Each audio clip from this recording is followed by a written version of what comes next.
The orbital fortress of Arx Aurelia did not merely orbit a planet. It loomed over the entire system like a gilded executioner's axe. It was a staggering monolith of black carbon and burnished gold suspended in the absolute zero of the vacuum, serving as the undisputed center of Queen Malus Arden's power. Kellen Ward hated every polished inch of it. He was a man who traded in dead communications, sheared hull plating, and the ugly, unredacted truths that Fleet Command usually preferred to sweep under the rug of deep space. He was a battlefield signal salvager. He was a scavenger of the void, not a soldier, and he certainly was not a noble. Yet here he was, tracking the faint dust of a dozen ruined worlds on the soles of his boots down a corridor polished to a mirror shine. He was flanked by royal guards, who looked as though they had been sculpted from angry, heavily armed marble. The war against the Vark Dominion was bleeding the Aurelia dynasty dry, and it was not a conventional war. The Vark ships did not simply jump into a system using standard hyperspace lanes. They bled through the very fabric of reality, struck with devastating precision, and vanished as if the universe itself had opened its maw and swallowed them whole. The tactical analysts called it the living stealth fleet. Kellen just called it a meat grinder. He was one of the very few contractors who had seen that grinder from the inside during the disaster at the Caliban Rift, and managed to walk away with his pulse intact. That was the only reason his civilian boots were currently defiling the pristine floors of the royal stronghold. The heavy, magnetically sealed doors to the primary strategy sanctum parted with a sharp, pneumatic hiss. The air inside tasted metallic, heavy with recycled ozone and the bitter tang of suppressed panic. A massive holographic tactical map dominated the center of the vast, dimly lit room, projecting the current state of the galaxy in sharp, aggressive light. Admirals and generals stood around it, their crisp uniforms laden with enough commendation medals to sink a heavy cruiser.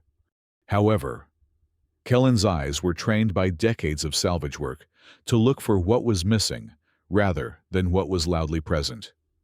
He immediately snagged on a glaring void in the holographic projection. There was a locked star sector, perfectly spherical and utterly blacked out, sitting ominously on the edge of the borderlands. It was entirely scrubbed from the active display, displaying only a blank, dark anomaly. It looked less like a strategic blind spot and more like a massive, collective trauma the entire royal court had mutually agreed to pretend did not exist. Queen Malus Arden stood at the head of the command table. She did not wear a crown of jewels, but rather a seamless circlet of brushed steel that looked more like a targeting reticle than a symbol of divine right. She was a vision of absolute, unyielding authority. She did not offer a soft greeting, a diplomatic nod, or any pretense of royal hospitality. She bypassed the pleasantries entirely. "Mr. Ward," Malus said, her voice dropping the temperature in the room by at least 10 degrees. "They tell me you can hear ghosts in the static."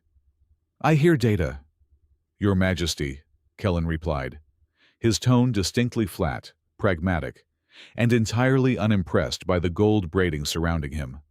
"Ghosts are just encrypted echoes. Nobody in your brass bothered to unpack properly." Several generals bristled visibly at the casual disrespect. Malus did not blink. "Then unpack this," she commanded. She gestured sharply, and a chief technician brought up a massive audio file on the secondary displays. "This is the final transmission intercepted from the 7th Fleet, just before they were completely wiped from our deep space scopes, exactly 48 hours ago.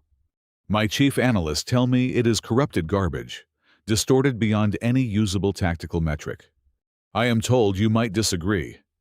General Thane Vorik, a massive man whose scarred face looked like a topographic map of bad decisions, slammed a heavy fist onto the edge of the holotable. "Your Majesty, with all due respect, bringing a civilian contractor into a Level 1 strategic briefing is an unparalleled breach of operational security. The man is a scavenger. He picks through graveyards for spare parts." "The man," Malus cut in, her tone slicing through the general's outrage like a monomolecular blade. Survived the Vark ambush at the Caliban Rift, which is exactly 100% more than your prized tactical predictive models managed to achieve. General Vorik, we are out of conventional options. Play the audio. The room filled with the horrifying sound of dying warships. It was a chaotic cacophony of shrieking metal, automated distress beacons bleeding into one another, and the terrifying, wet tearing sound that always accompanied a Vark living hull breach. Several officers flinched. Kellen just closed his eyes. He did not let the surface horror distract him. He mentally stripped away the screaming of the crew.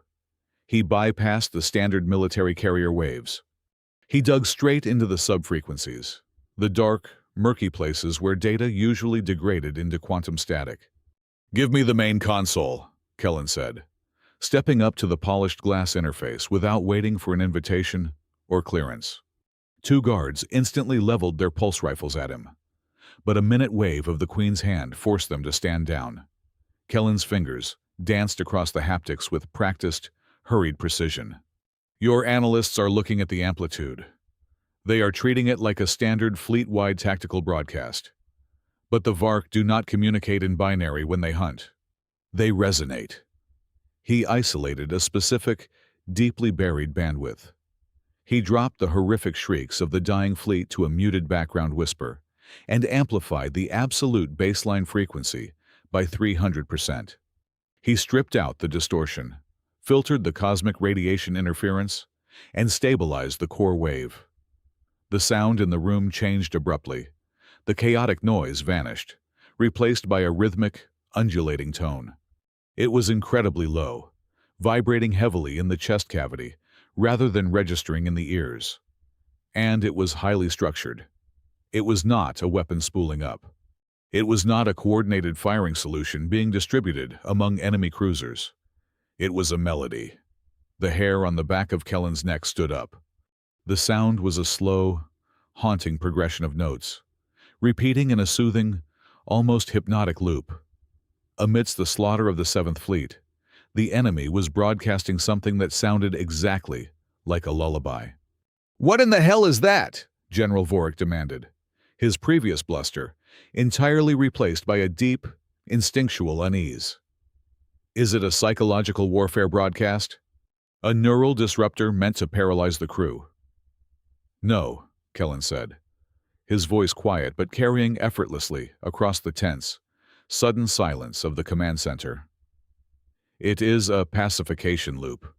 They are not broadcasting this to terrorize your fleet, General. They are broadcasting it to put their own ships to sleep after they feed. I told you before, this is not a military formation. It is a biological ecosystem." The room immediately erupted into chaos. Admirals began shouting over one another, demanding the source of the claim, debating the strategic implications, and loudly calling Kellen a madman pushing unverified pseudoscience. Kellen did not flinch or raise his voice to argue. He simply leaned back against the console, crossing his arms, letting them vent their panic. He was deeply used to the anger of powerful men who suddenly realized their pristine maps no longer matched the terrifying reality of the territory. He looked directly across the table at Queen Malis. She was not shouting. She was staring at him, her sharp eyes rapidly calculating the terrible weight of this new paradigm. She was realizing, in real time, that all their conventional weapons and brilliant fleet maneuvers were utterly useless against an enemy that did not operate on the established rules of physics, but on the primal rules of a hungry, dreaming predator. "If it is a biological loop," Malis finally spoke, her voice cutting through the din of her panicked generals with effortless, chilling authority, "then it has a biological point of origin, a hive core. Can you isolate the exact source coordinate of that melody?" "I can," Kellen said, his expression hardening. "But you are not going to like where it points."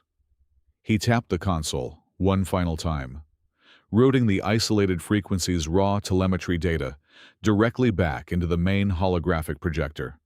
A glowing red trajectory line zipped violently across the projection. It ignored the active battlefronts, cut straight through the established safe zones of the inner colonies, and terminated dead center inside the massive, blacked-out void on the map, the locked star sector, the exact place nobody in the Empire dared to talk about. The silence that fell over the war room this time was absolute and crushing. It was a heavy, suffocating quiet, thick with the sudden, terrifying realization that the ghosts they were desperately fighting had made their home in the one graveyard the dynasty had sworn never to disturb. The generals stared at the red line as if it were a physical viper on the table. Malus stepped forward, leaning heavily against the edge of the holotable. Her iron composure cracked just a microscopic fraction, allowing a raw, undeniable dread to shadow her aristocratic features. The untouchable queen suddenly looked very human and very afraid. She took a slow breath and opened her mouth to issue what Kellen knew, without a shadow of a doubt, would be the most critical, devastating order of her entire reign. The air in the room was practically humming with the static tension of the impending command. Right at that exact second, before a single syllable could leave the queen's lips, the heavy, highly secure auxiliary door at the far end of the strategy sanctum clicked sharply and slowly swung open. The heavy vault doors of the strategy sanctum did not merely open, they yielded. The pneumatic hiss sounded unnaturally loud after the crushing, suffocating silence of the previous revelation. Every hardened veteran, every decorated admiral, instinctively braced for a courier bearing catastrophic news from the borderlands. Instead, the sterile, blue-tinged light of the outer corridor framed a ghost. It was a tiny figure, swallowed entirely by the massive, brutalist architecture of the orbital fortress. Princess Lyra, the sole heir to the Aurelia dynasty, stood motionless in the threshold. She was barefoot, wearing a simple, woven white nightgown that looked absurdly fragile against the backdrop of carbon fiber bulkheads and weapons-grade steel. She appeared to be perhaps 7 years old, but her eyes held the vacant, bottomless depth of a collapsed star. The collective breath of the High Command simply evaporated. General Vorik, who had just been bellowing fiercely about military protocol and civilian contractors, froze with his jaw hanging slightly slack. The Royal Guards, elite soldiers trained to neutralize threats within a fraction of a second, remained locked in their rigid stances, entirely unequipped to handle a wandering child breaching a Level 1 restricted zone. The paralyzing shock gripping the room stemmed from a deeply unsettling truth known to everyone in the royal court. The princess had not spoken a single syllable in 8 months. She had not smiled. She had not cried. And she had certainly never wandered out of the heavily fortified, heavily monitored royal nursery to seek out the primary war room. Queen Malus dropped her rigid, commanding posture. The terrifying, unyielding monarch dissolved in an instant, replaced by a mother whose heart had just violently leapt into her throat.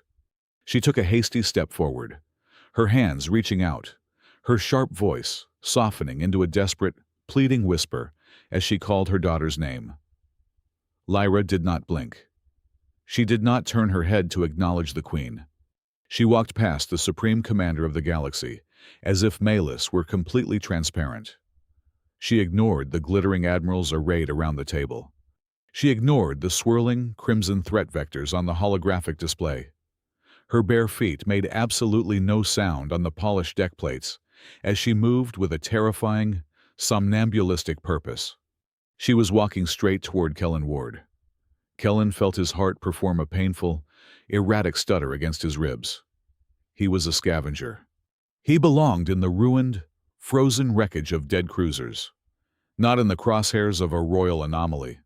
He instinctively wanted to step back, to melt into the dark shadows of the diagnostic console, but the sheer, bizarre gravity of the moment nailed his heavy boots to the floor. Why him? He was the only civilian in a room packed with the most powerful figures in the Empire, wearing grease-stained utility canvas among a sea of pristine, metalled ceremonial dress. Yet, the little girl looked at him not as a stranger, but with the profound, unsettling recognition of someone greeting a very old, very expected friend. She stopped right in front of him. For a single heartbeat, the universe itself seemed to hold its breath. Then, without a sound, without a flicker of hesitation, Lyra stepped forward and wrapped her small arms tightly around his waist. She buried her face into the rough, worn fabric of his coat. It was not a tentative gesture. It was an anchor dropped desperately in a raging storm. The entire strategy room collectively stopped breathing. Kellen went completely rigid, his arms hovering awkwardly in the air, terrified to touch her. He was a man accustomed to handling volatile plasma cores, bypassing unstable munitions, and navigating the razor edges of sheared hull plating.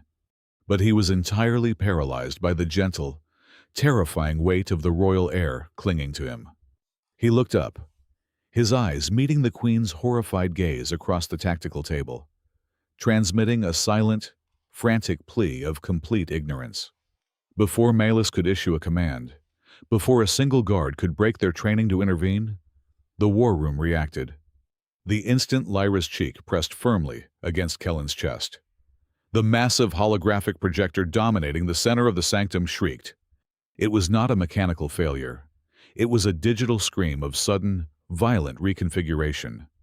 The crimson lines representing the enemy fleet shattered into millions of illuminated, panicked dust motes. The complex defensive grids of the inner colonies dissolved into digital smoke. The entire tactical map, a marvel of imperial engineering connected to thousands of deep space telemetry buoys, hijacked itself. The golden light of the projector warped drastically, shifting from the standard, easily readable strategic display into an archaic, sprawling constellation chart that no one in the room recognized. At the very center of this new, terrifyingly vast projection, the black, locked sector that had been the subject of their intense dread just moments ago violently tore open. A specific, highly detailed set of spatial coordinates materialized, burning with a brilliant, blinding white light that cast harsh shadows against the walls. It was a sector that had been systematically purged from every imperial database, wiped cleanly from every navigation computer by supreme royal decree.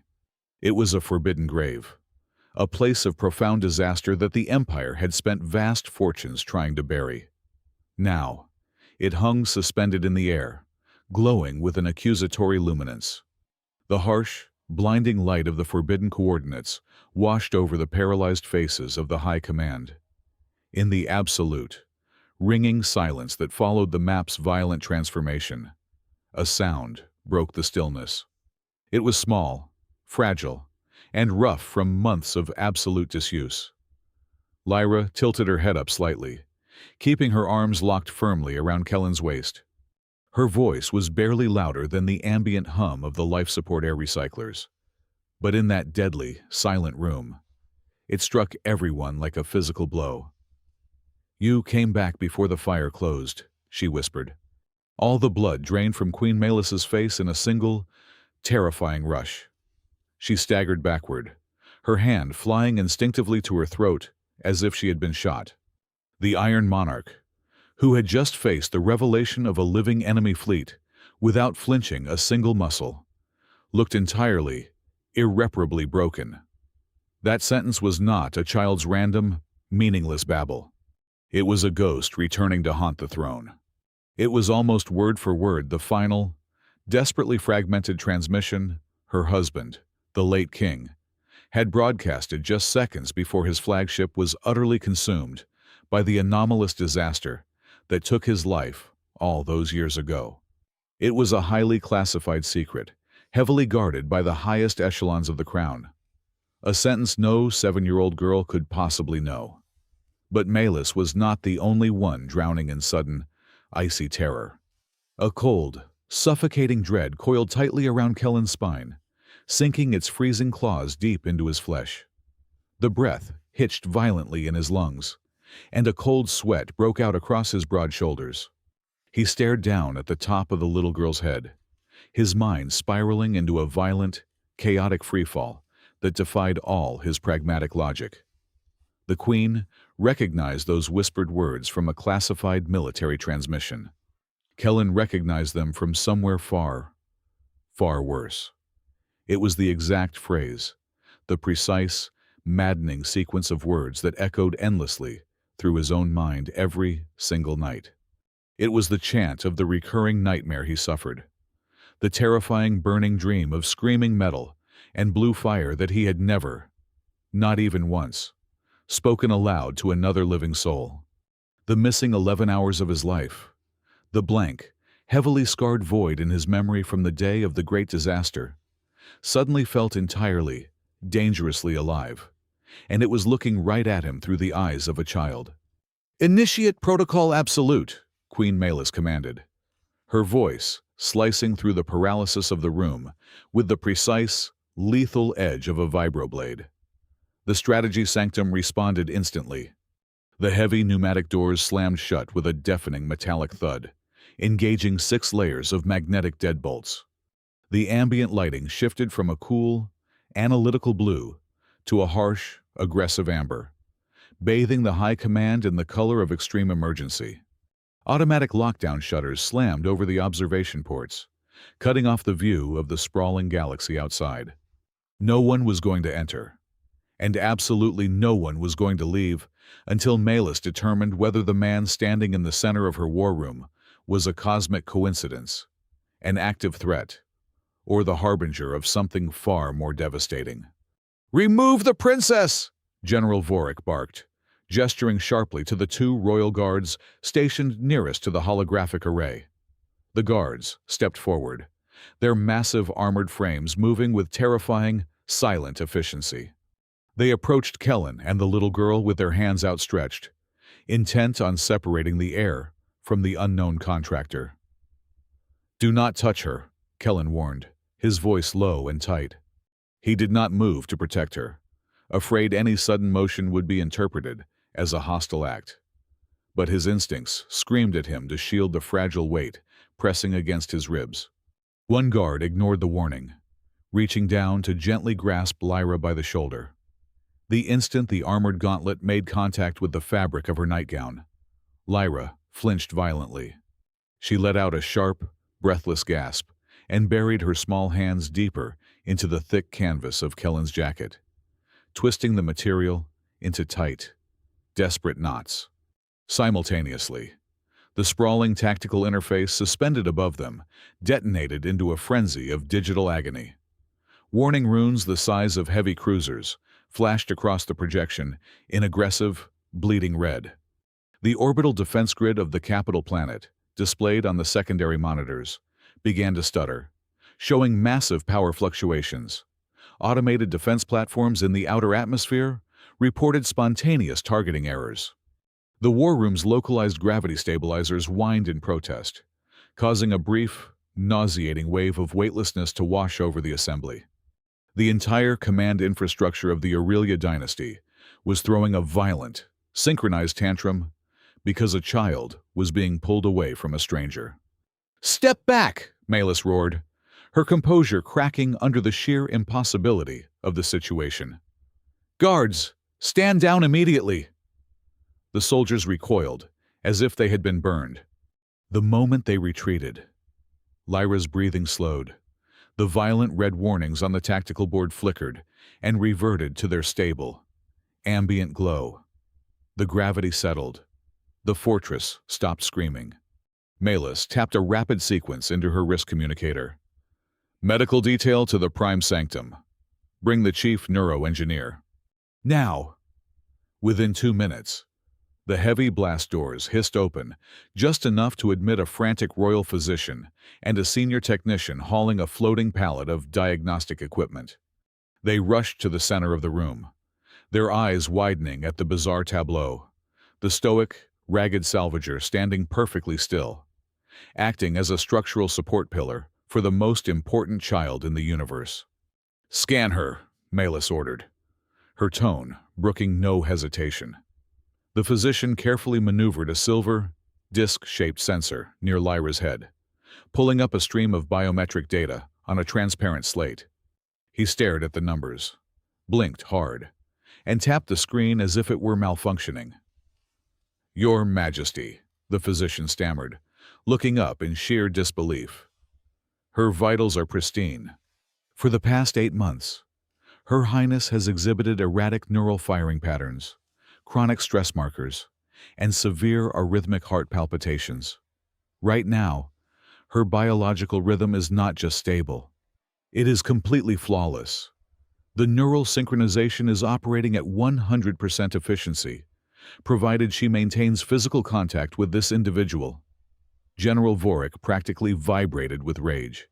He stepped into Kellen's personal space, his scarred face twisted into a mask of pure accusation. "He is a biological weapon, a deep-cover infiltrator manufactured by the Vark Dominion. They have implanted him with a localized neurotransmitter designed to manipulate the royal bloodline and sabotage our command network from the inside. I scrape rust off dead ships for a living, General," Kellen fired back, his pragmatic annoyance finally overriding his self-preservation. "If I were a master spy, I would have negotiated a much better hourly rate, and I certainly would have dressed better for the occasion." "Check him," Vorik demanded, pointing a thick, accusatory finger at the neuroengineer. "Tear his biology apart. Find the implant." The engineer turned his scanning array toward Kellen. A grid of green laser light washed over Kellen from head to toe, dissecting his bone density, mapping his nervous system, and cataloging every microscopic element within his bloodstream. The room waited in tense silence. "Negative, General," the engineer reported, shaking his head. "Zero cybernetic enhancements, zero unauthorized chemical compounds, no subdermal transmitters. Biologically speaking, he is a perfectly ordinary, completely unmodified human male." "Look harder!" Vorik bellowed. As the engineer adjusted the frequency of the scanner, Kellen shifted his weight. His right hand brushed accidentally against the outer rim of the holographic projection table. An old, ragged scar burned into the center of Kellen's palm, suddenly reacted. It did not bleed, and it did not ache. Instead, the thick, white scar tissue began to emit a faint, undeniable luminescence. A sickly, pale gold light pulsed beneath his skin, beating in exact synchronization with the slow, steady rhythm of the tactical map hovering nearby. A violent spike of pain slammed into Kellen's skull, hitting him so hard his vision fractured. The sterile, amber-lit war room vanished. Suddenly, Kellen was suffocating. He tasted copper and ash. He was pinned against a shattered bulkhead, the deafening scream of a dying hull drowning out his own thoughts. The vacuum of space was tearing at the edges of the room. Outside, a massive breach in the hull. Terrifying pillars of cold blue fire raged against the infinite black.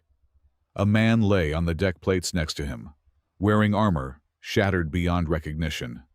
The man was drowning in his own blood, yet he reached out with terrifying, frantic strength. The dying man grabbed Kellen's wrist, pulling his arm downward. He slammed Kellen's open palm directly onto a searing, blindingly hot biometric interface. The smell of burning flesh filled the air. The man screamed a command, but the words were devoured by the roar of the fire.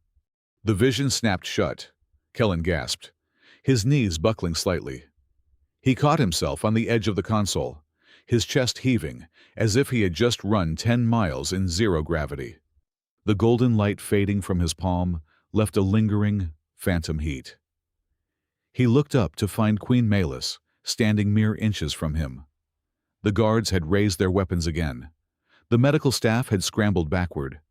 Malus was looking at his hand, and then at his face, her expression terrifyingly blank. "Where were you?" Malus asked, her voice dropping to a dangerous, lethal whisper. "On the 14th day of the 9th month, 7 years ago. It was the day the royal flagship was lost. It was the day the Empire cracked." Kellen swallowed the dry metallic taste in his mouth. He looked at the imposing monarch, knowing that his next words would either save his life or guarantee his immediate execution. He chose the ugly, unredacted truth. I was running a contracted salvage op near the Caliban borderlands, Kellen confessed, his voice rough. But if you ask me for a flight log, I cannot give you one. If you ask me what I saw, I cannot tell you. Why? Malis demanded, her eyes narrowing. Because my ship's black box was professionally scrubbed to zero, Kellen said, holding her gaze despite the crushing weight of the room. And so was my brain. From the exact moment an unregistered distress beacon hit my console, to the moment I woke up floating inside a medical stasis pod on a refugee station. I have nothing. 11 hours. Your Majesty. I have exactly 11 hours of absolute, blinding white space in my memory, and a burn scar that no doctor has ever been able to identify. General Vorik unholstered his sidearm. The metallic click echoed loudly. Treason. Espionage.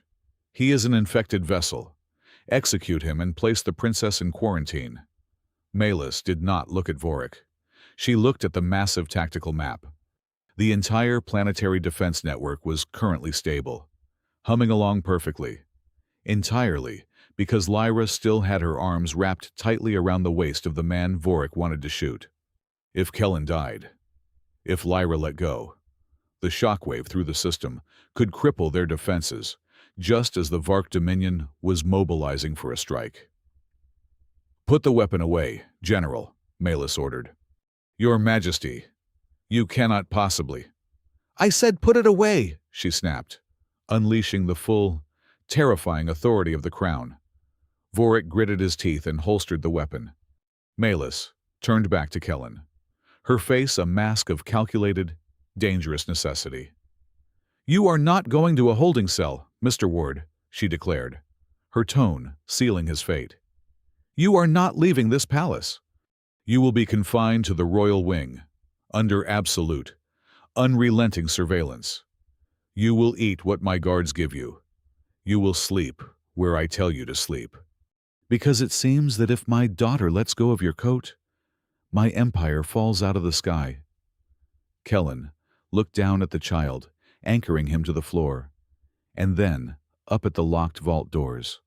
He realized with a sinking, irreversible dread that he was no longer a civilian contractor brought in to clean up a messy audio file. He had just become the living, breathing center of a catastrophic royal secret, and he was trapped in a cage where absolutely everyone was terrified to speak the truth out loud. The royal wing of Arx Aurelia was a gilded cage, and Kellen Ward was its newest, most reluctant exotic bird. For 48 hours, he had not seen a single star. He was confined to a sprawling suite of vaulted ceilings and velvet furnishings that cost more than his entire salvage rig. The guards outside his door did not speak. The food tasted like synthetic perfection, and the chief imperial scientist, a wiry, exhausted man named Ivan Mora, was currently treating Kellen like a highly volatile petri dish. Mora paced the length of the private study, gesturing frantically with a transparent data slate. The Aurelia dynasty does not simply inherit the throne through genetics, Mr. Ward, Mora explained, his voice thick with the academic exhaustion of a man carrying too many state secrets. They inherit the crown engine. Mora described an ancient, planetary-scale war intellect buried deep within the bedrock of the capital world. It was not a machine you simply plugged a cable into. It was a profound, neurosymbiotic entity. The reigning monarch served as the biological processor, and the engine provided godlike tactical predictive models. But 7 years ago, when the king vanished, the neural tether snapped violently. Since that day, the crown engine had refused a complete handshake with any royal bloodline. The invincible Aurelian fleet had been fighting blind. They were winning battles through sheer, brute force military reflex, hemorrhaging resources, instead of relying on the engine's flawless foresight. And then there is Her Highness, Mora continued, pointing a trembling finger toward the adjoining room where Princess Lyra was currently napping on a massive sofa. Because she is the direct heir. Her developing mind possessed a latent, unformed uplink to the engine. But without the King's active anchor, the connection was completely fragmented. Imagine a radio receiver forced to process the raw, unfiltered screaming of a billion combat simulations simultaneously. That is what she has been enduring for the past 8 months. It caused the chronic insomnia, the mutism, the complete psychological withdrawal. Kellen leaned back in his chair, rubbing his jaw. So she grabbed me, and what? I acted as a surge protector? You acted as a key, Mora corrected, his eyes wide with a terrifying kind of awe. An out-of-bloodline cipher.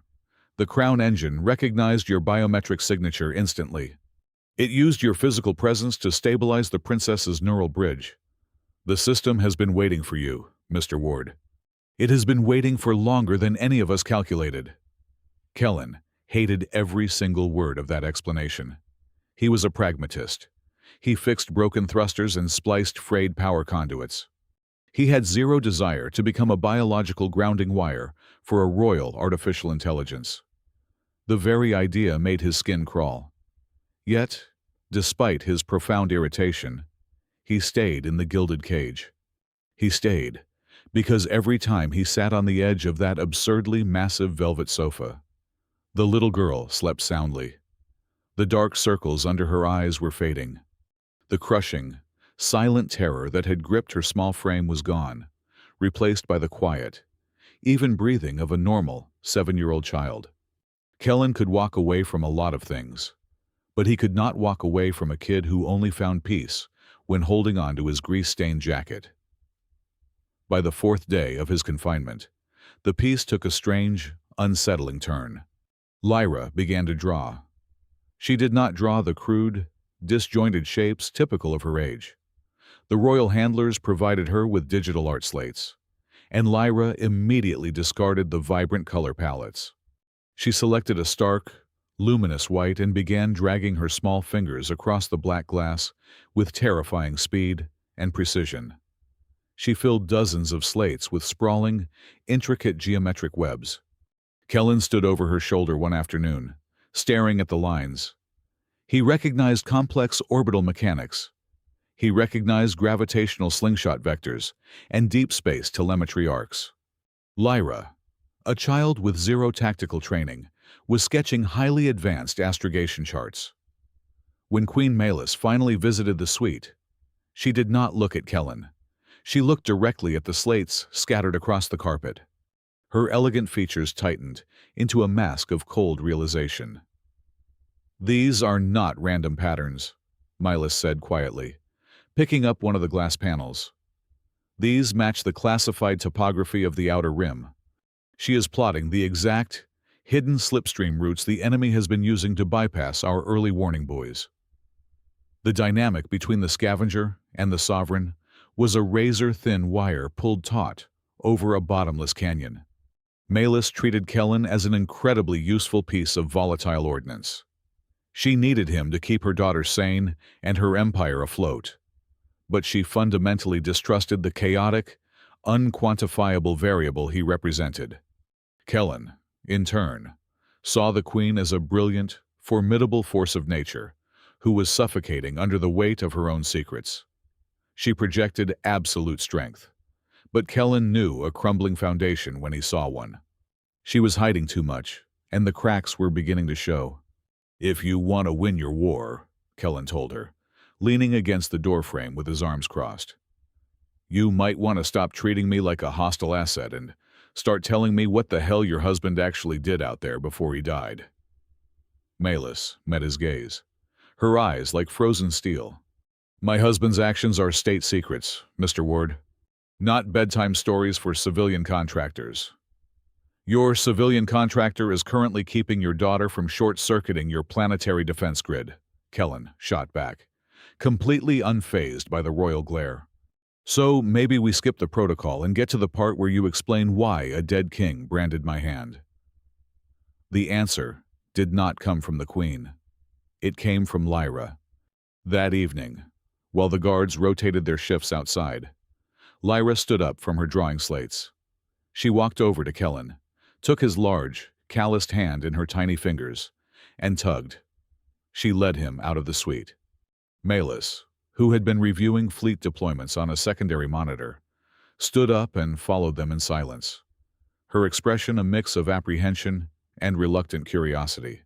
Lyra navigated the labyrinthine corridors of the royal wing with absolute certainty.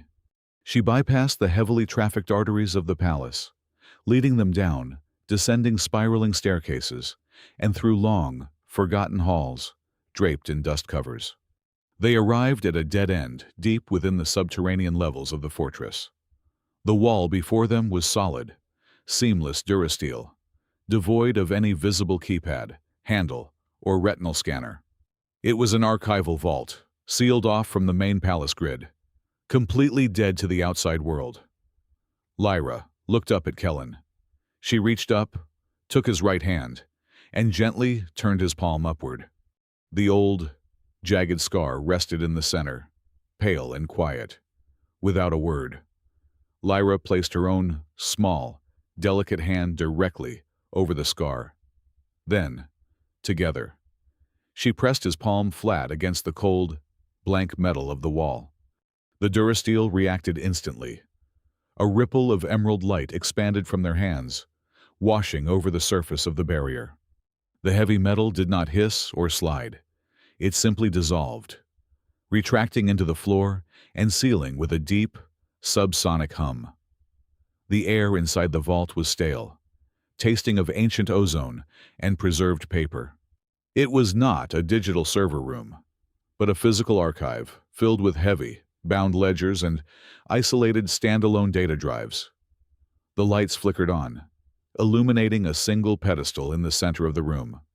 Kellen walked forward, pulling his hand away from the dissolving door. He approached the pedestal. Resting on the illuminated glass was a single, heavily encrypted physical drive. Above it, a holographic text projection spun slowly in the stagnant air. Malus stepped up beside him, her breath catching audibly in her throat. The text floating above the drive consisted of 3 glowing words. Second voice protocol. Kellen stared at the hovering letters. The air in the vault felt suddenly heavy, charged with a dangerous, electric anticipation. The entire paradigm of his existence had just violently shifted on its axis. The lingering mystery was no longer about a frightened princess hugging a stranger in a war room. That was merely a symptom of a much larger infection. The real question now echoed loudly in the dusty silence of the archive. What massive, unthinkable contingency plan had a doomed king set into motion right before he vanished into the void? And far more terrifyingly, why was the final, locked door to that ultimate plan designed to open only for a grease-stained, cynical outsider who could not even remember his own past?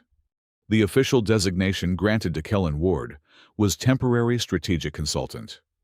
It was an incredibly polite, heavily gilded title for a man who was effectively a state prisoner. He was mandated to attend the highest-level security briefings during the day, standing among men who despised his civilian boots on their pristine floors, and he was confined to the lavish, suffocating royal wing at night. He could not leave the palace. He could not send a message to the outside universe. He was bound to the heart of the Aurelia dynasty by a bizarre, invisible tether that no one fully understood. However, as the first 2 weeks of his confinement bled into the third, the rigid tension inside the royal suite began to thaw into something profoundly strange. Princess Lyra was changing. She no longer clung to his coat with the desperate, white-knuckled terror of a drowning victim.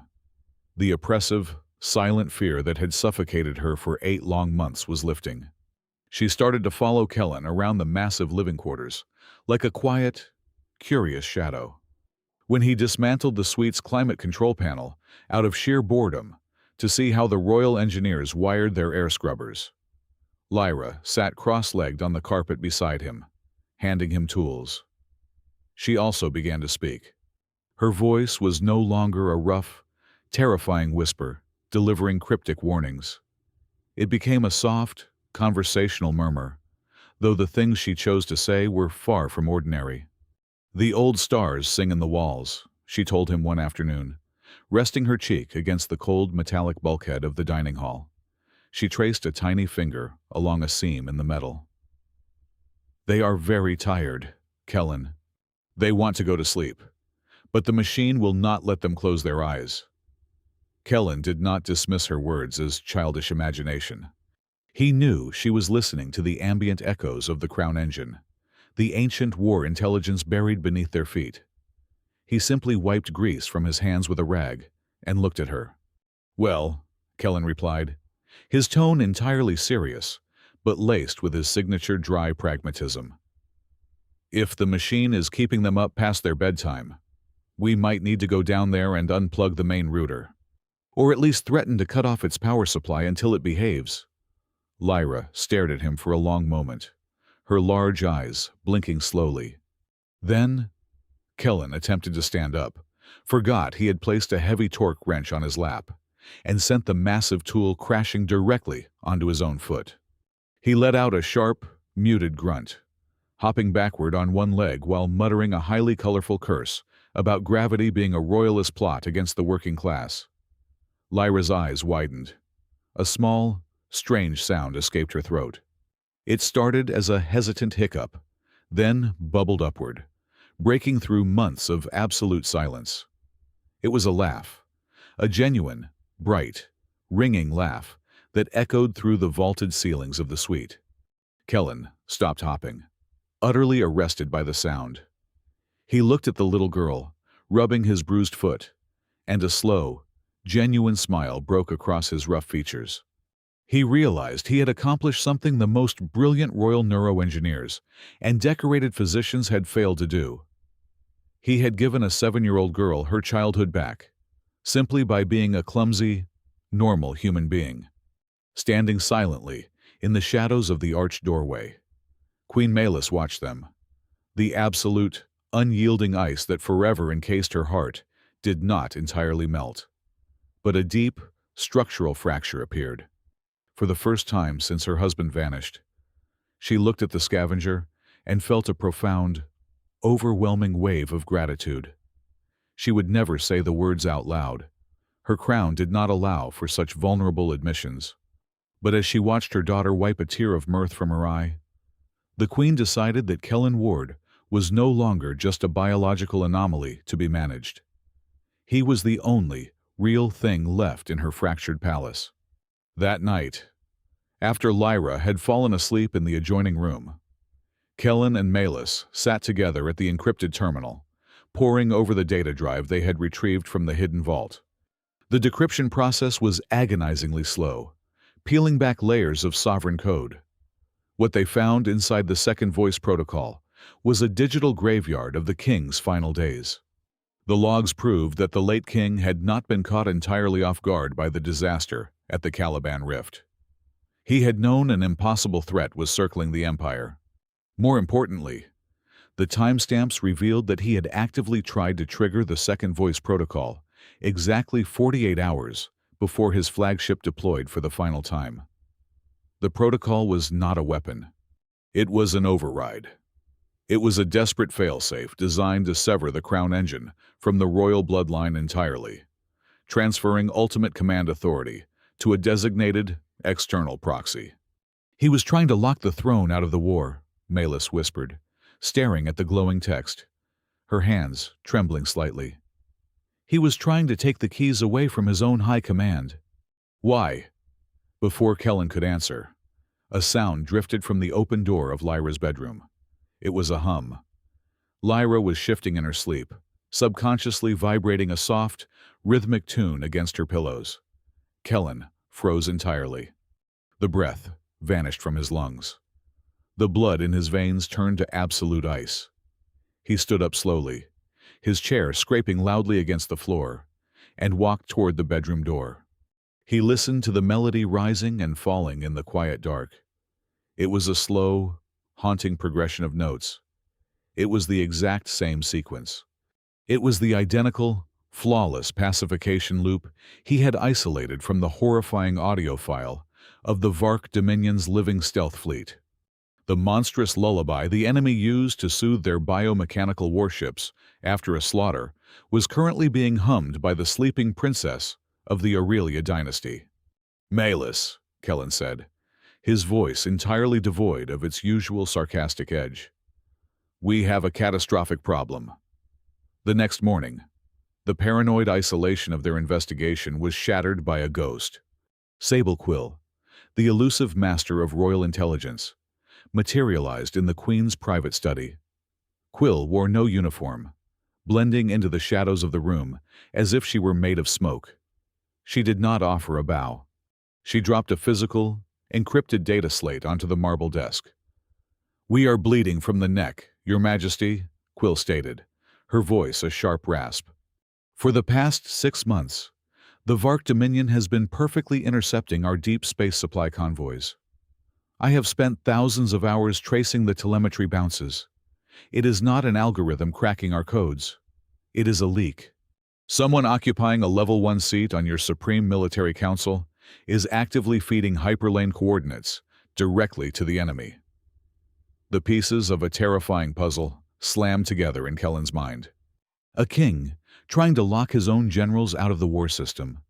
A living enemy fleet that shared a psychic lullaby with the royal heir. A traitor sitting at the highest table of the empire. Later that afternoon, Kellen attended the daily strategic briefing under his guise as a consultant. He did not look at the holographic maps. He watched the men in the room. He paid particular attention to High Advisor Versol, a man with cold, calculating eyes and a voice like smooth silk. As an admiral attempted to project a new defensive perimeter near the edge of the borderlands, the holographic map naturally drifted near the forbidden, locked sector that Lyra had exposed weeks prior. Instantly, Versol interrupted. He smoothly but forcefully redirected the conversation, demanding an immediate focus on an entirely different star system. He manufactured a logistical crisis out of thin air, expertly steering the entire command structure away from the blacked-out coordinates. He did not do it once. He did it 3 times in the span of 1 hour. Kellen saw the subtle, desperate panic hiding behind the advisor's polished political mask. The man was actively protecting the dark sector. The tension in the room was snapping tight, but it was abruptly shattered by the command table itself. Without warning, the central projector emitted a deafening, metallic shriek. Every officer stumbled backward. Kellen reached instinctively for the sidearm he was no longer allowed to carry. The tactical map did not just glitch. It was violently overwritten.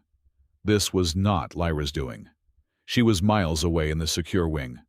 This was the Crown engine, acting on its own terrifying volition. The ambient lights in the war room died completely. The projector fired a single, massive beam of pale, ghostly light straight up toward the ceiling. The light expanded, rendering an image in staggering, hyper-realistic detail. It was not a map. It was a live, visual feed cutting straight through the absolute zero of the forbidden void. Suspended in the center of the dark, devoid of any stars or surrounding planetary bodies, was a colossal wreckage. The hull was sheared open, its metal twisted into agonizing shapes by unimaginable heat. But the crest painted on the side of the ruined armor plating was perfectly intact, burning brightly under the scanner's light. It was the royal flagship. The entire room fell into a horrifying, breathless silence. They were staring directly at the iron tomb of the late king, drifting endlessly in the exact coordinates the High Command had spent the last 7 years pretending did not exist. The ghost had finally come home, and the Crown engine was forcing every traitor and loyalist in the room to look it dead in the eye. The rusted, unremarkable hull of the salvage trawler slipped quietly out of the orbital shadow of Arx Aurelia. It carried no royal transponders and broadcasted no military clearance codes. To the outer perimeter, defense grids, it was merely one of 1,000 civilian scrap haulers grinding its way toward the asteroid belts. Inside the cramped, grease-stained cockpit, Queen Malus Arden wore an unpolished, heavily dented vacuum suit that smelled intensely of industrial solvent. She had traded her crown for a cracked polycarbonate helmet. Sitting in the pilot's chair was Sable Quill, operating the archaic manual thrusters with terrifying precision. Kellen Ward strapped himself into the co-pilot seat. Finally, back in an environment that made sense to him. They were a strike team of 3, hunting a ghost in the absolute dark. Before they had boarded the covert vessel, the palace had been locked down into a state of silent paranoia. Princess Lyra had been relocated to the absolute lowest sub-basement of the fortress, sealed inside a zero-tier bunker that could withstand a planetary bombardment. Kellen still felt the phantom pressure of her small arms around his neck. When he had knelt to say goodbye, she had not cried. She had simply pressed her face into his shoulder and whispered a command that chilled him to the bone. "Do not let the dark speak for the dead." Now, staring out the reinforced viewport of the trawler, Kellen understood exactly what she meant. They had crossed into the Black Verge. It was a chaotic, navigationally dead sector of space, where magnetic storms tore standard sensor arrays to shreds. Suspended in the heart of this swirling, lightless abyss was the ruined Leviathan. The royal flagship was a monstrous cathedral of shattered metal and dead engines. It looked exactly as it had in the Crown engine's holographic projection, except the sheer, physical scale of the destruction was suffocating. Quill docked the tiny trawler against the flagship's crippled primary airlock. "Standard military scanners are bouncing right off," Quill reported, her voice buzzing through the closed-circuit comms. "The hull is registering as highly dense, unrefined carbon. There is a localized dampening field active. Whatever is inside is shielded from the rest of the universe." "Then we open it the hard way," Milas said, cycling her air supply. They breached the connecting tube and stood before the massive, heavily armored outer door of the flagship. There were no keypads, no emergency manual overrides, and no power flowing through the thick conduits. Milas stepped forward, pulling a heavy plasma cutter from her thigh rig. But Kellen put a hand on her shoulder to stop her. He pulled off his heavy, insulated glove. The scar on his palm was no longer just faintly glowing. It was burning with a brilliant, searing white heat, throbbing in time with his racing heartbeat. Kellen stepped up to the dead metal. He placed his bare, scarred palm flat against the center of the airlock. The ancient, dead warship shuddered. A deep, mechanical groan echoed through the vacuum-sealed corridor. The heavy locking mechanisms, designed to withstand a direct torpedo strike, simply unspooled. The thick doors retracted into the bulkheads with a violent hiss, granting them access to a tomb that had been perfectly sealed for 7 long years.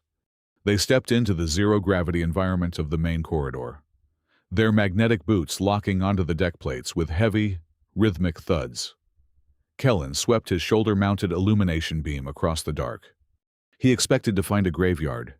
He expected floating debris, shattered bulkheads, and the skeletal remains of the Royal Guard.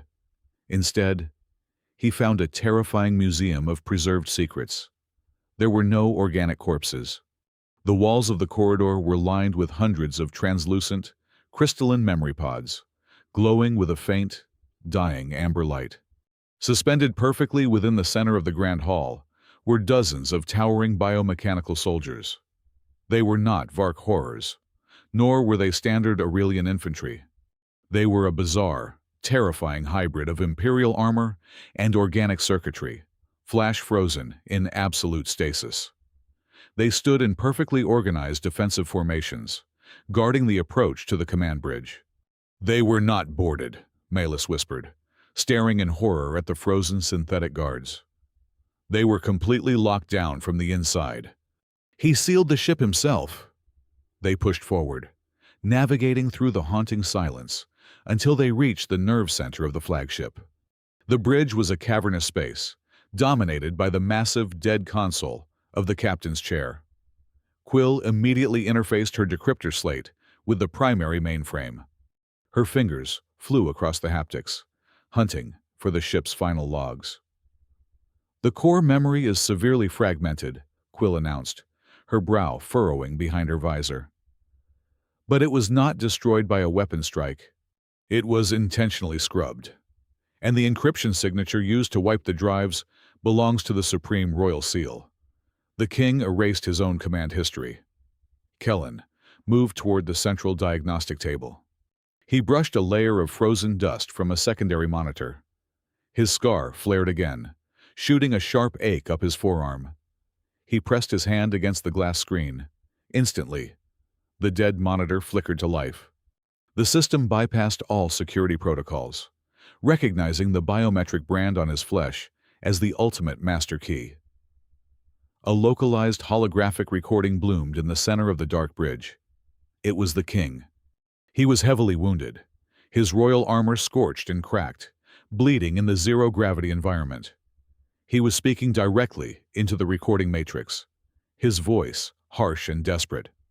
He did not speak of the Vark Dominion's overwhelming numbers. He spoke of treason. He revealed that he had intentionally driven his flagship into the Black Verge to isolate his command from the Imperial network. He had discovered that the royal court was catastrophically compromised. The highest echelons of his own military council were actively colluding with the enemy, poisoning the tactical feeds and manipulating the Crown engine to force a genocide that would leave the Empire ruling over ashes. The bloodline is tainted by proximity to the traitors, the holographic king rasped, gripping his bleeding side. If the Crown engine remains tethered to the throne, they will use it to burn the galaxy. I am initiating the second voice protocol. I am severing the machine from our veins. Malus stood frozen, listening to the ghost of her husband confess that he could not trust his own empire. The recording continued. The king explained the true nature of the protocol. It was a failsafe designed to hand the ultimate activation authority of the Empire's greatest weapon to a civilian rescuer entirely outside the political system. It was a desperate gamble to ensure that the final, world-ending decisions of the war could not be made by a ruling class drunk on corrupted power. The power had to belong to someone who knew the actual, bloody cost of the trenches. Suddenly, the fragmented recording shifted, showing a visual feed from the ship's hangar bay during the final moments of the disaster. Kellen stared at the projection, his breath hitching violently in his throat. The 11 hours of absolute, blinding white space in his memory violently shattered. The dam broke, and the repressed trauma flooded his mind with agonizing clarity. He saw himself. He was 7 years younger, wearing a standard contractor's flight suit, piloting a battered rescue skiff through a storm of plasma fire. He remembered the fleet commander ordering a full retreat. He remembered ignoring the order. He remembered locking onto a faint, isolated distress beacon, broadcasting from the doomed flagship. He saw his younger self docking with the ruined hangar, dragging the bleeding king into the airlock of his tiny skiff. He remembered the agonizing heat. He remembered the dying monarch grabbing his wrist with terrifying strength. The king had not just touched him.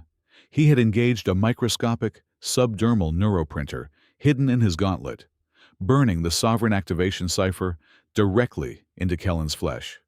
Then, to protect the civilian pilot from the telepathic interrogators of the Vark and the neural scanners of the traitorous court, the king had initiated a localized, violent memory wipe, erasing the encounter entirely.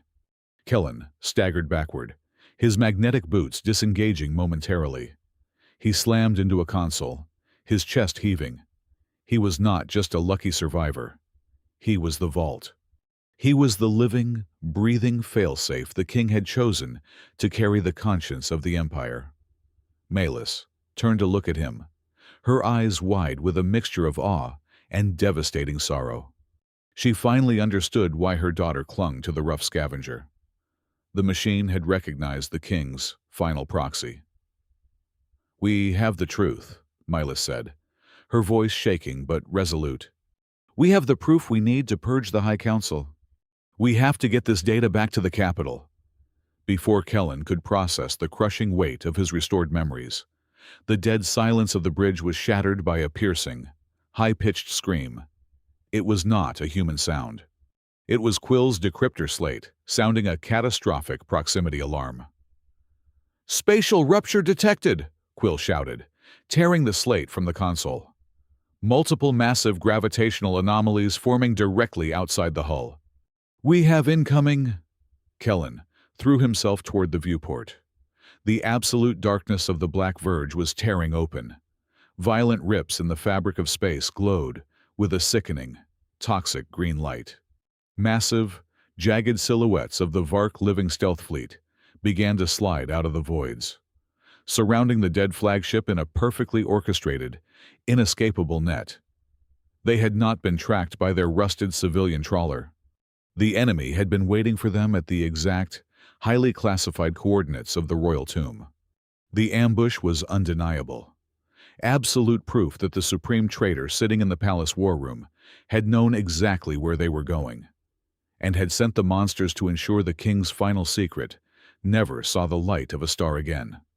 The rusted salvage trawler tore through the fabric of real space just microseconds before the jaws of the Vark stealth fleet snapped shut around it.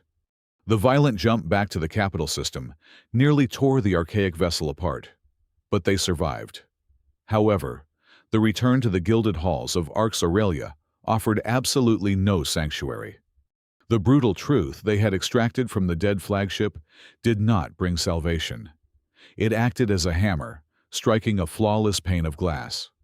The polite, aristocratic mask of the royal court shattered instantly, plunging the palace into a state of venomous, high-stakes paranoia. Within 2 hours of their covert return, General Thane Vorik convened an emergency military tribunal in the prime strategy sanctum. The air in the room was dense with muted hostility. Vorik did not request an audience. He demanded an execution. He stood at the head of the dark marble table, his heavily scarred face flushed with the kind of self-righteous fury that always preceded a political purge.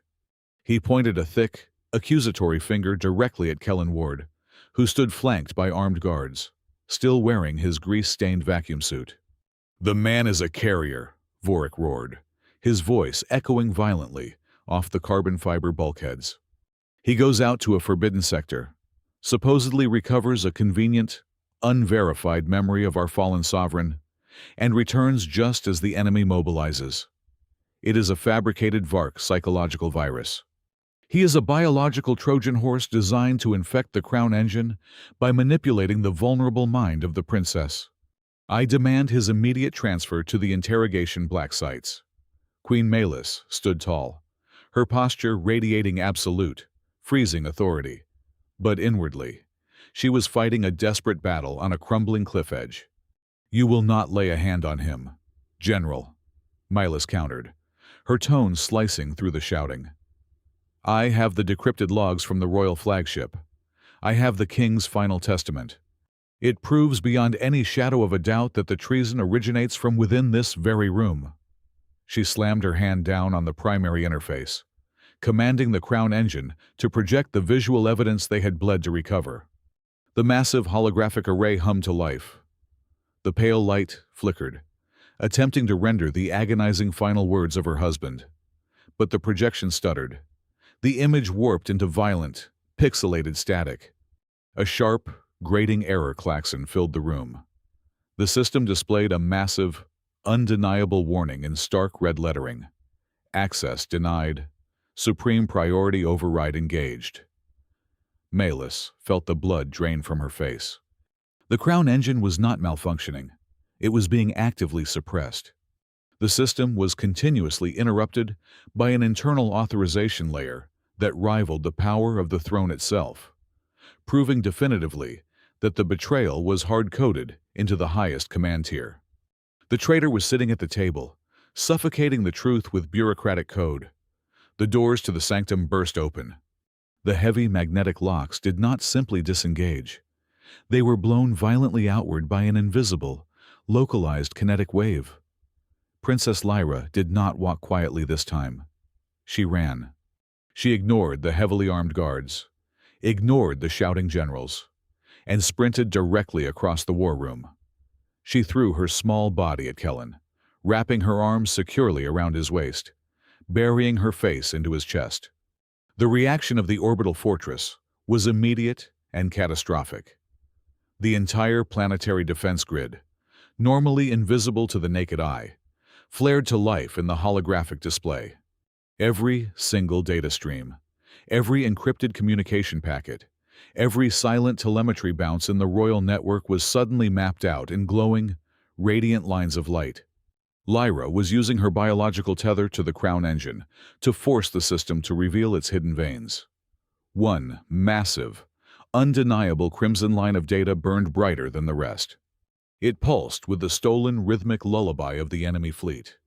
The entire room watched in stunned silence as the glowing red line traced a path through the holographic air, anchoring itself directly to the heavy emerald signet ring resting on the right hand of High Advisor Versal. Versal froze. His polished, calculating demeanor slipped for a fraction of a second, exposing the cold, reptilian panic underneath. From the shadows near the ventilation ducts, Master of Intelligence, Sable Quill moved with lethal grace.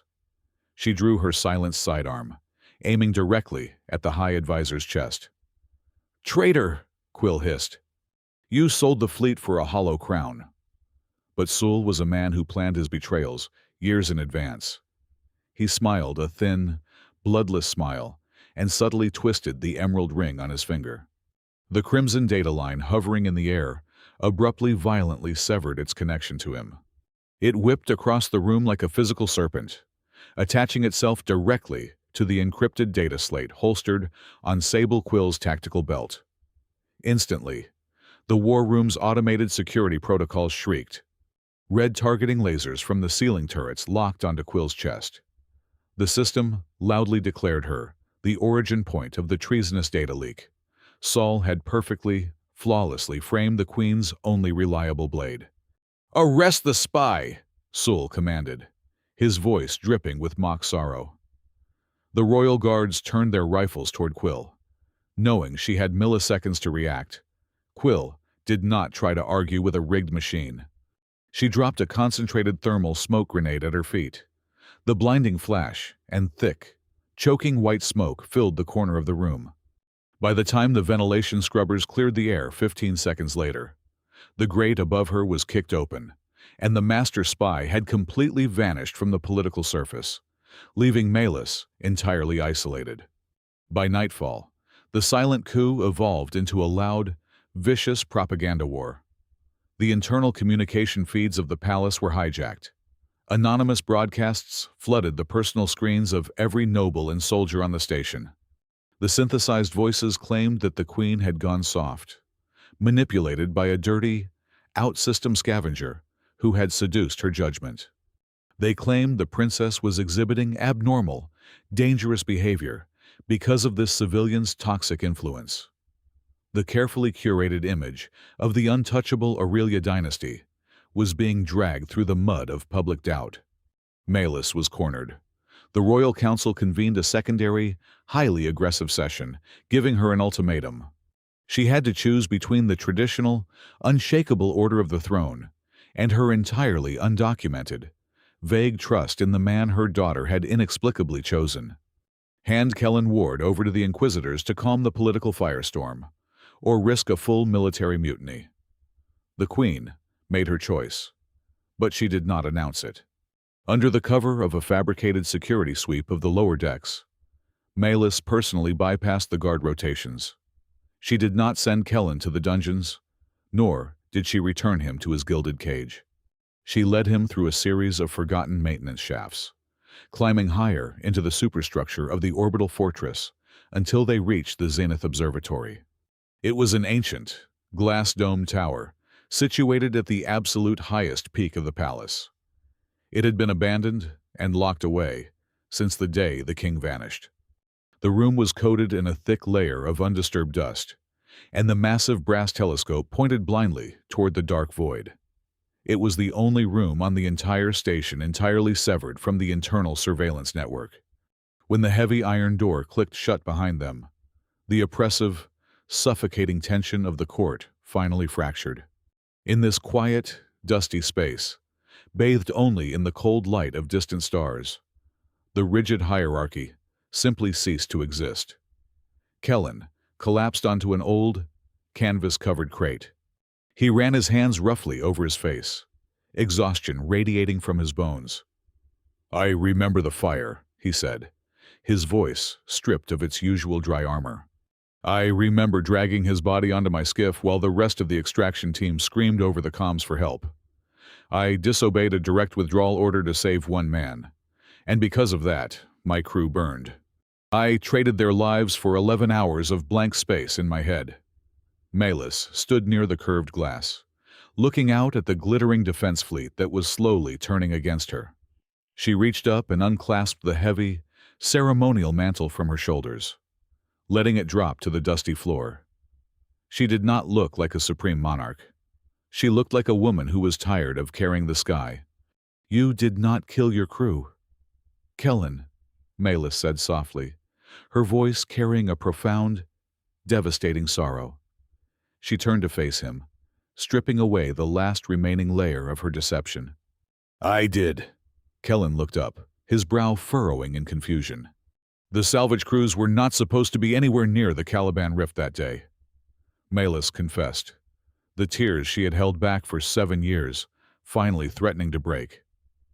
The military command warned against it, but the colonial supply lines were failing. I needed the scrap metal to build refugee shelters on the outer moons. The Council refused to authorize military escorts. So, I signed the executive requisition order. I bypassed the safety protocols. I sent the civilian contractors into the corridor. She stepped closer, her eyes locked onto the glowing, jagged scar on his palm. "My husband branded you with the burden of the crown, but it was my signature on a piece of paper that put you in the fire. It was my order that doomed your crew. It was my ambition that left you with that scar." In the profound silence of the abandoned observatory, there was no anger. The revelation did not ignite a furious argument. Instead, a strange, tragic understanding settled over the room. They were not a queen and a consultant anymore. They were simply two deeply broken people, carrying entirely different, agonizing war debts, slowly realizing they were bleeding from the exact same wound. The silence of the Zenith Observatory did not last. The cold light of the distant stars was violently interrupted by a sickening, toxic green flash that painted the entire glass dome in the color of death. It was not a single warp rupture. It was thousands of them. The Vark Dominion fleet was dropping out of the void, appearing at the very edge of the capital system, weeks ahead of any projected timeline. "They did not bypass our perimeter," Kellen said, his voice dropping into a dangerous growl as he stared at the encroaching armada. "They were invited. Sol sold them the exact timing of the hyperspace gate cycling." The internal communication network of the abandoned tower crackled to life, overriding the physical isolation of the room. High Advisor Versol's voice slithered through the ancient speakers, perfectly calm and dripping with manufactured urgency. "Your Majesty," Sol broadcasted, his words echoing across every deck of the orbital fortress. "The enemy is at our gates. The conventional fleets are outmaneuvered. The Royal Council implores you to execute your divine duty. Engage the Crown engine to maximum yield. Unleash the old fire. Save your people." It was a brilliantly executed, entirely silent coup. Sol was not pointing a gun at the Queen. He was pointing an apocalyptic armada at her and handing her the executioner's axe. Malus stepped back from the glass, her breath coming in shallow, ragged gasps. She knew exactly what a maximum yield command entailed. Before the neural tether had broken 7 years ago, the Crown engine had the capability to generate a system-wide, localized stellar destruction field.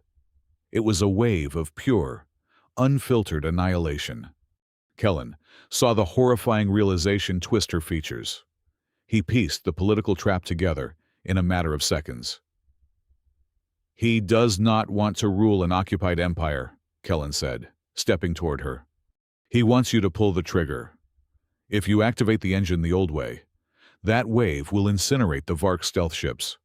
But it will not stop there. It will wash over the outer transit rings. It will boil the atmospheres of the 3 nearest colony worlds. Millions of innocent civilians will burn. It is a genocidal victory, Malus whispered, horror radiating from her eyes. If I do it, Aurelia survives today, but the entire galaxy will brand us as monsters tomorrow. Every allied system will turn their weapons against us. Saul will lead the tribunal that executes me for war crimes, and he will take the throne as a savior.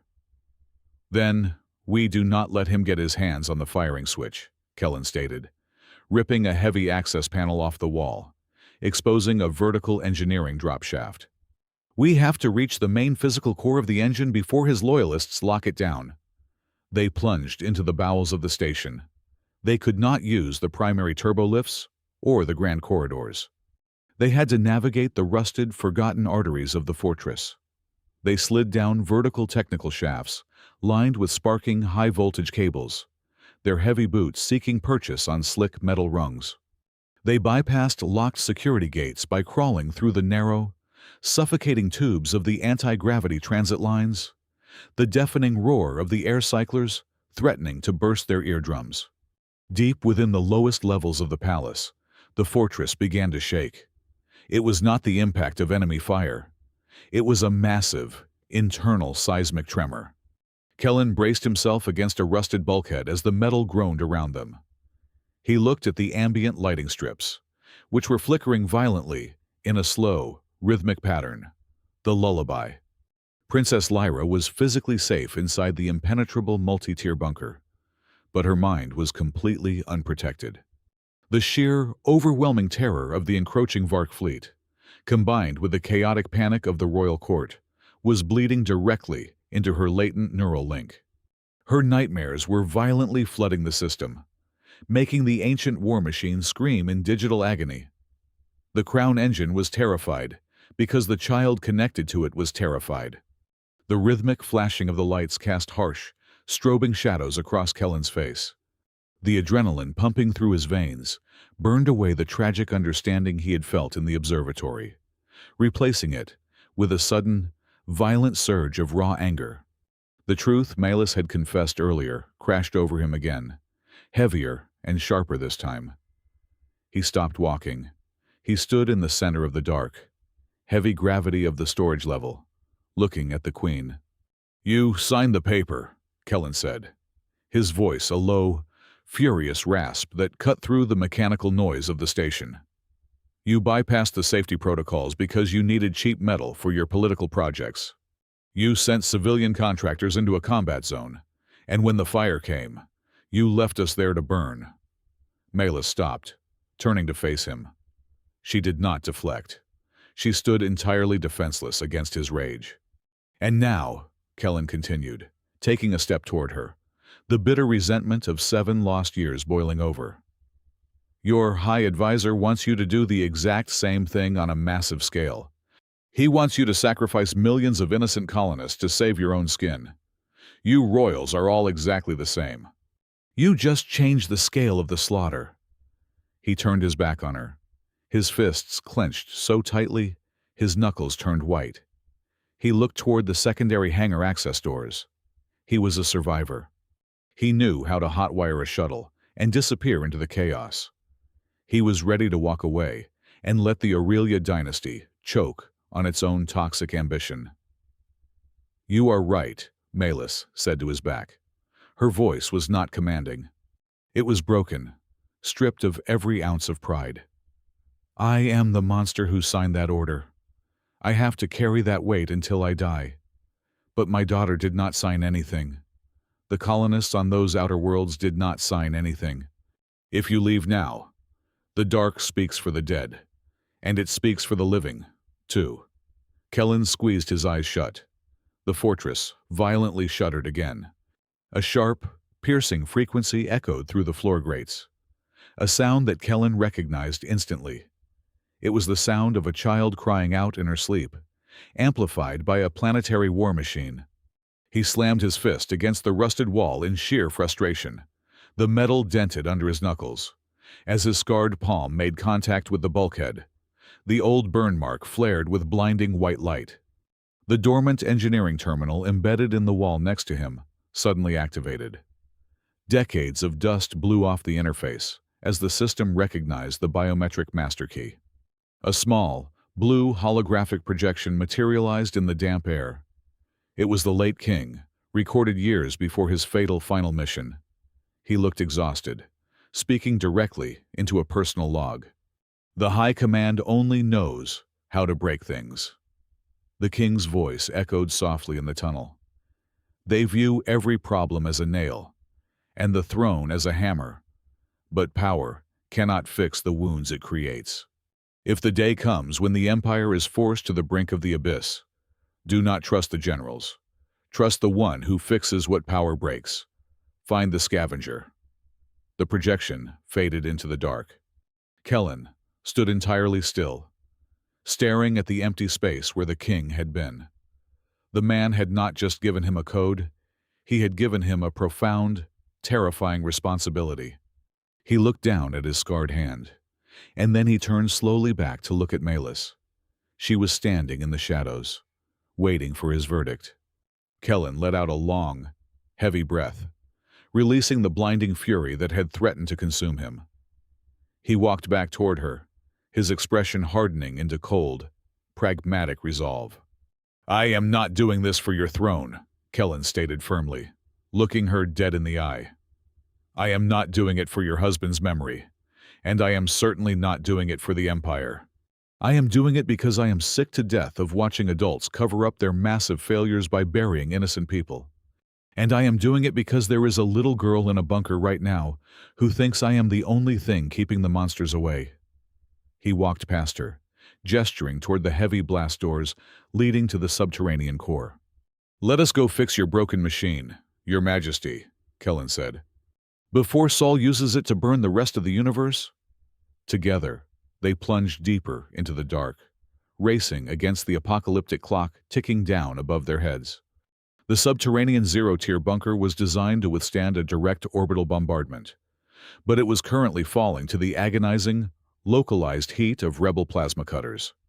The thick titanium seals of the outer corridor were already glowing a violent, blinding orange.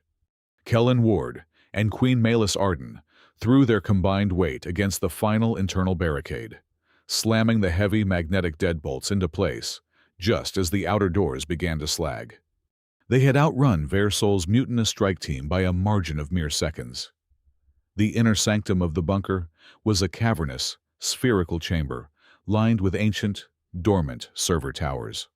In the very center, surrounded by a detachment of the few remaining loyalist guards, sat Princess Lyra. She was huddled on a reinforced supply crate, her small hands covering her ears to block out the terrifying, echoing sounds of the siege above. The moment the heavy vault doors sealed behind them, Lyra looked up. She did not hesitate. She bypassed her armed protectors, sprinting across the cold metal grating with her bare feet.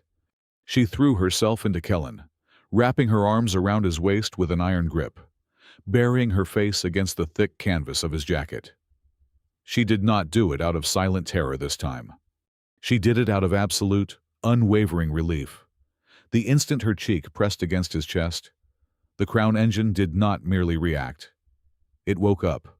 For 7 long years, the ancient war intelligence had been sleeping, operating on fragmented reflexes and defensive algorithms. Now, the completed circuit of the royal bloodline and the sovereign civilian cipher triggered a catastrophic reboot. The sterile, emergency amber lighting of the bunker vanished entirely. The physical walls of the spherical chamber dissolved into a boundless, radiant ocean of golden data. The air hummed with a frequency so profound it vibrated in the marrow of their bones. The machine was breathing. A colossal pillar of light erupted from the floor grates directly in front of them, rapidly coalescing into a towering, hyper-realistic holographic avatar. It was the late king. He did not look wounded or desperate as he had in the corrupted memory logs. He stood with the calm, terrifying majesty of a man who had finally finished a masterpiece that took his entire life to build. This was not a pre-recorded message. It was a digital ghost, a perfectly preserved interactive echo of his consciousness, embedded within the deepest architecture of the Crown engine. "The loop is closed," the king's voice boomed, carrying no anger, only a profound, infinite sadness. "The power and the consequence are finally standing in the same room." The king looked down at Malus, his digital eyes softening with a heavy, unspoken apology, before turning his gaze directly to Kellen. The second voice protocol was never just a key to a weapon. "Mr. Ward," the king explained, the golden light illuminating the absolute shock on Kellen's face. "Power without perspective is a disease. The generals in the war room view 1 million civilian casualties as a necessary statistic on a spreadsheet. They will gladly burn a colony to ashes to preserve the capital. I could not allow the ultimate weapon of the Aurelia dynasty to remain in the hands of people who had forgotten the sheer weight of a human life." The massive holographic projection shifted, displaying the terrifying reality of their current predicament. The Vark Dominion stealth fleet was pouring into the system, millions of biomechanical warships blotting out the distant stars, completely surrounding the orbital capital. "The protocol is a moral filter," the king's echo declared, his voice ringing with absolute finality. "The Crown engine will no longer obey a unilateral command of mass destruction. It requires an absolute, unshakable consensus. It will only execute the supreme defensive strategy if the reigning monarch and the civilian proxy agree on a path that guarantees the lowest possible collateral damage. My daughter is the biometric witness. The machine feels her empathy. It feels her fear. If either of you attempts to choose the path of slaughter, the system will lock down entirely, and you will all die in the dark." Malus stared at the ghost of her husband, the sheer magnitude of his final gambit crashing over her. He had chained the destructive capability of the entire empire to the conscience of a grease-stained scavenger. "Show us the alternative," Malus demanded, her voice shaking, but laced with the iron will of a ruler facing the apocalypse. "If we cannot fire the stellar destruction field, how do we stop an armada that outnumbers us 10-1? The golden ocean of data rearranged itself.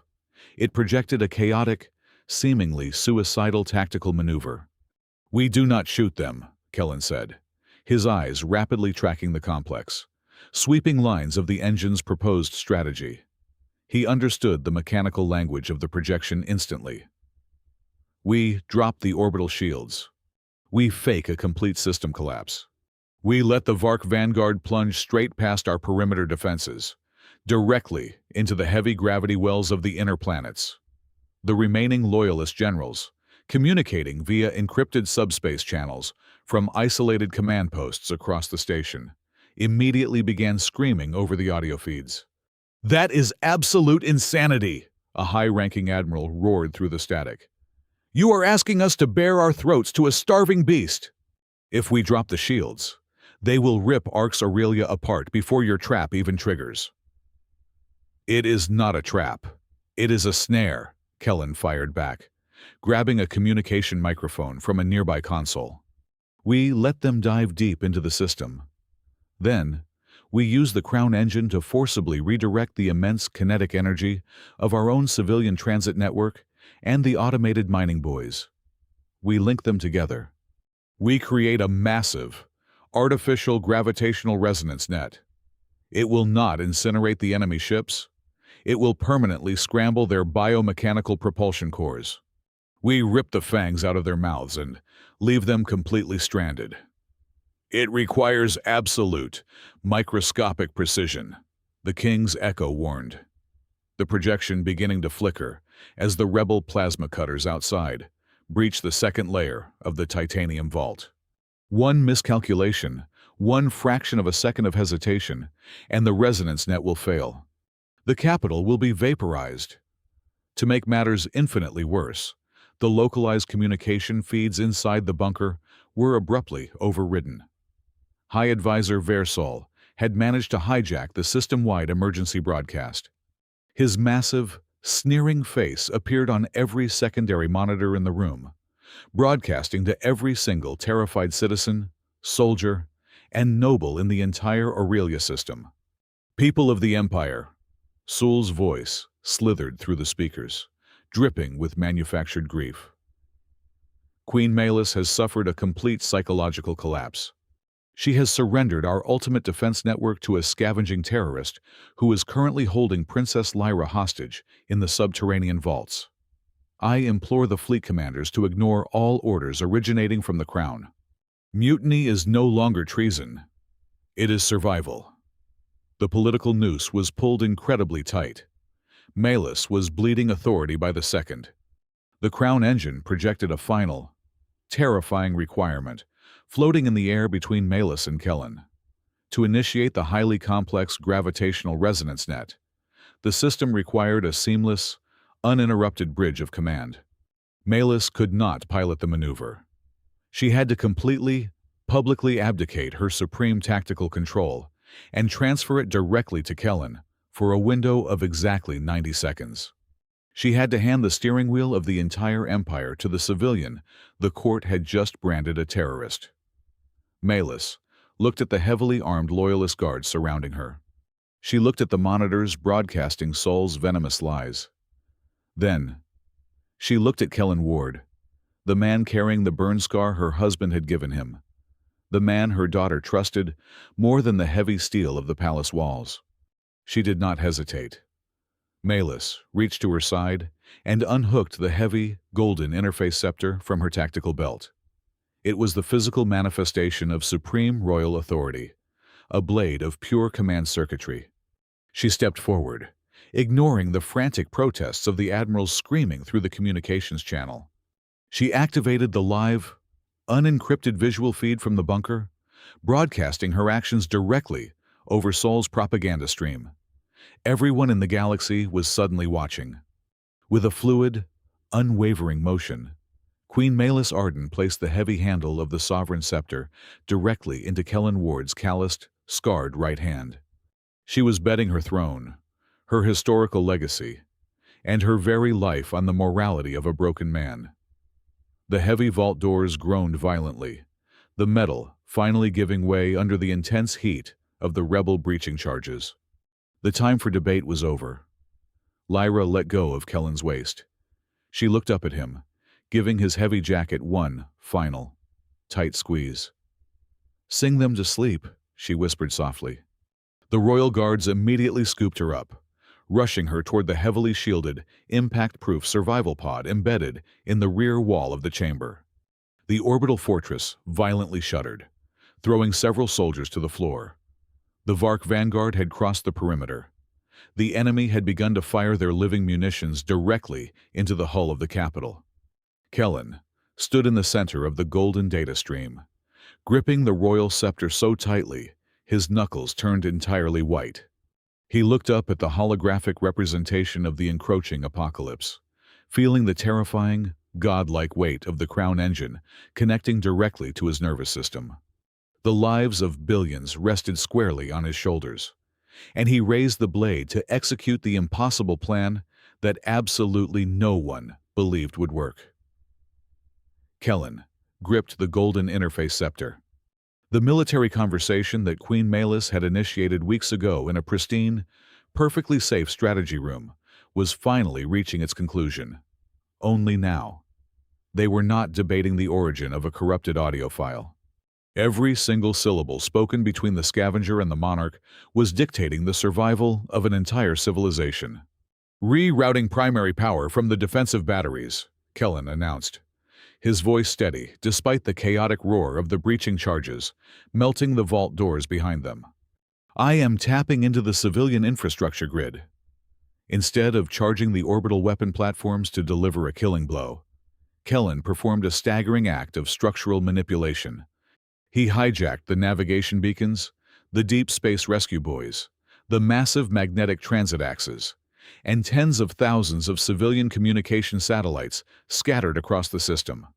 Using the absolute authority of the scepter, he forced them to synchronize. He wove their individual magnetic fields into a colossal, invisible net of gravitational resonance, turning the entire star system into a breathtaking neutralization trap. From the absolute safety of her impact-proof survival pod. Princess Lyra closed her eyes. She did not scream as the fortress shook. She simply opened her mouth and began to hum. It was the exact, strange pacification lullaby the enemy used to soothe their living warships. The Crown engine absorbed the melody, wrapping it around Kellen's complex tactical commands. The ancient war intelligence confirmed the moral lock was fully intact. The system actively blocked any rogue branches of code that could lead to a massacre, ensuring that the ensuing maneuver remained a shield rather than a sword. The Vark Armada plunged deeper into the system, hungry for the kill. They expected to meet a wall of desperate plasma fire. Instead, they hit the resonance net. It happened instantly. The synchronized gravitational pulse swept through the void, perfectly matching the biological frequency of the enemy fleet. The massive, terrifying biomechanical cores of the Vark warships simply powered down. They did not explode. They fell asleep, without their engines. The localized reality warping fields collapsed. Millions of jagged, monstrous vessels violently dropped out of their living stealth states. For the first time in the history of the war, the invisible fleet was fully exposed, rendered completely inert, and drifting harmlessly under the bright lenses of every recording satellite in the galaxy. High Advisor Versol watched his meticulously crafted apocalypse unravel on the main screens of the usurped command center. Panic, raw and ugly, finally broke through his polished aristocratic mask. In a desperate, final bid to seize control, he sprinted toward the manual override console. He intended to bypass the Crown engine entirely and manually ignite the Stellar Lance, a devastating kinetic weapon that would shatter the disabled enemy fleet and trigger the genocidal war he desperately needed.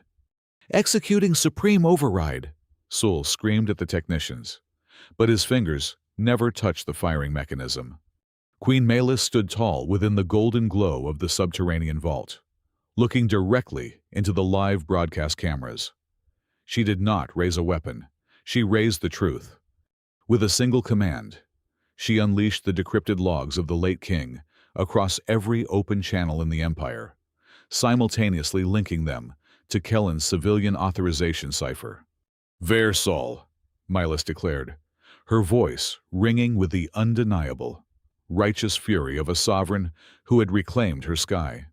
"By the final decree of the king and the sanctioned authority of the Second Voice Protocol, your command privileges are permanently revoked." Live, on the screens of billions of citizens, Sol's access runes turned black. The system entirely rejected him. The irrefutable evidence of his treason poured across the network. The military commanders saw the exact transmission coordinates he had used to sell their supply lines. They saw the horrific calculations of his planned genocide.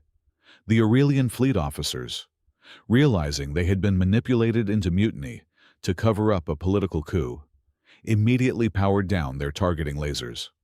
The enemy commanders trapped in the drifting Vark ships, listening to the very broadcast that exposed the Aurelian traitor who had lured them into a snare, recognized their profound defeat. Faced with a deactivated fleet and an enemy that had explicitly chosen not to incinerate them, the Vark warlords chose mass surrender over dying for a fabricated lie. Within the golden data stream of the vault, the holographic echo of the late king looked at the tactical map. He saw the red dots of the enemy turn white.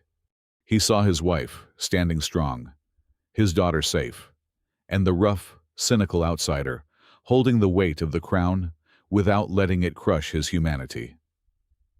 The ghost offered a slow, deeply peaceful nod. The king had found his proxy. Having witnessed them choose the incredibly difficult path of restraint over the intoxicating thirst for absolute victory, the digital phantom finally dissolved into the light, laying his long vigil to rest. The Great War of the Aurelia dynasty did not end with the burning of the galaxy. It ended with a victory that was infinitely harder to achieve. They captured the most dangerous fleet in the universe without firing a single lethal shot.